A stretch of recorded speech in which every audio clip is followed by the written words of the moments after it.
Hello नमस्कार, welcome to स्वर्ण खेमनार या चॅनलवर. तर मैत्रिणींनो, आज आपण नवीन रेसिपी बघणार आहोत. त्यासाठी व्हिडिओ नवीन असाल तर प्लीज चॅनलला लाईक शेअर सबस्क्राईब नक्की करा. चला, या ठिकाणी आपण याची घोळूची भाजी घेतलेली आहे. आपल्याकडं काय बोलतात कमेंटमध्ये नक्की सांगा. ही भाजी जमिनीलगत असल्यामुळे यामध्ये खूप माती वगैरे असते, कचरा असतो. एकदम स्वच्छ करायची आहे, जास्त टाईम लागतो निसण्यासाठी.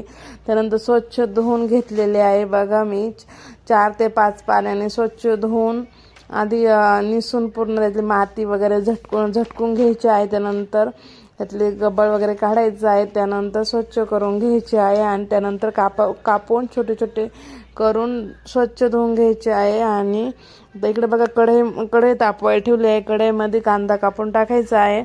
तर ही भाजी शरीरासाठी खूप उपयुक्त असते. थंडीमध्ये नक्की ही भाजी आवर्जून खात चला.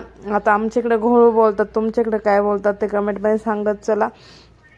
तर त्या भाजीसाठी एकदम 10 ते 15 मिनटात ही भाजी रेडी होते. तर यासाठी मी शेंगदाणे, लसूण आणि मिरच्या इकडं तुम्ही बघू शकतात की भाजून घेतलेले आहे आणि लसूण पण घेतलेला आहे. त्यानंतर भाजी तुम्हाला दाखवलीच आहे.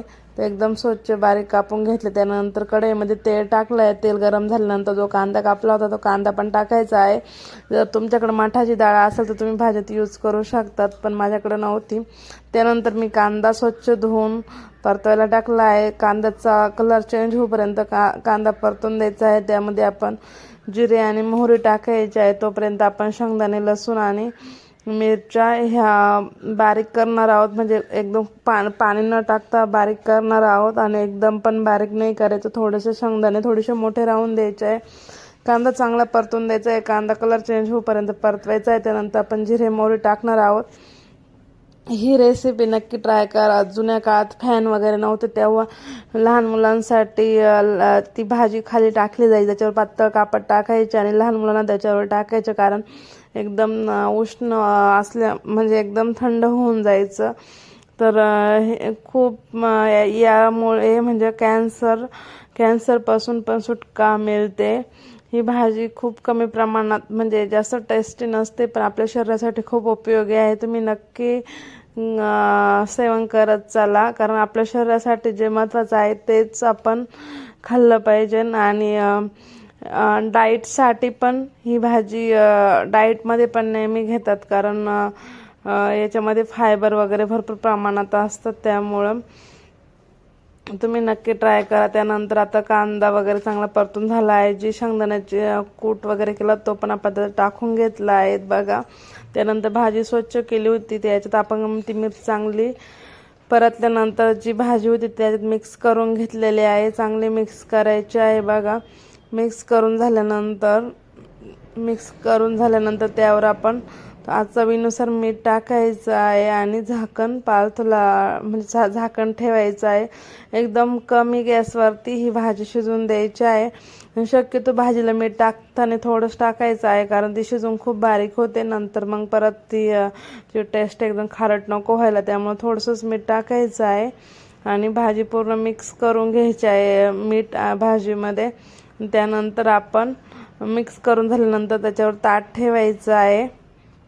बघा, तर इथं पाणी बिलकुल टाकायचं नाही. कमी गॅसवरती भाजी शिजवून द्यायची आहे. 10 ते 15 मिनटं एकदम भाजीला तेल सुटतं.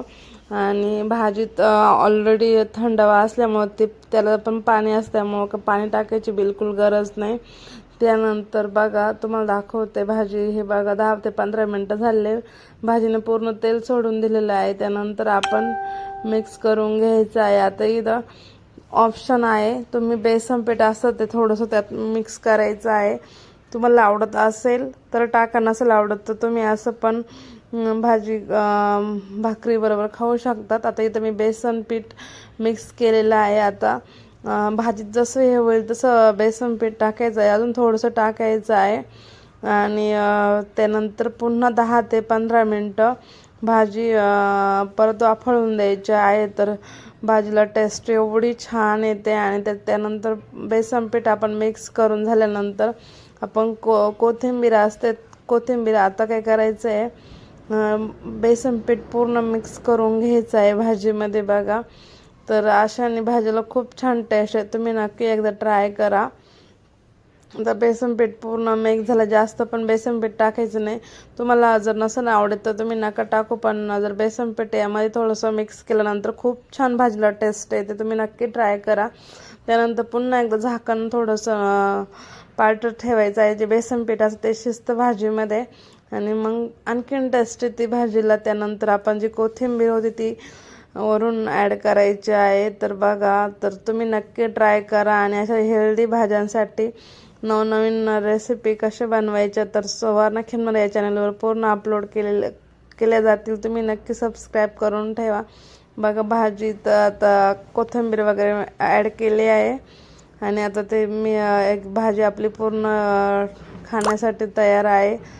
तर तुम्हाला आवडली का ही रेसिपी? आवडली असेल तर नक्की सबस्क्राईब करा आणि तुम्ही पण नक्की ट्राय करा. तर अशा प्रकारे आपल्या भाजी बघू शकतात बाउलमध्ये काढले. किती छान भाजीची टेस्ट पण, वास पण सुटला आहे. तर ज्यांनी पूर्ण व्हिडिओ बघितला त्यांचे मनापासून आभार. चॅनलला सबस्क्राईब करायला मात्र विसरू नका. बघा, नक्की ट्राय करा आणि लाईक करायला मात्र विसरू नका.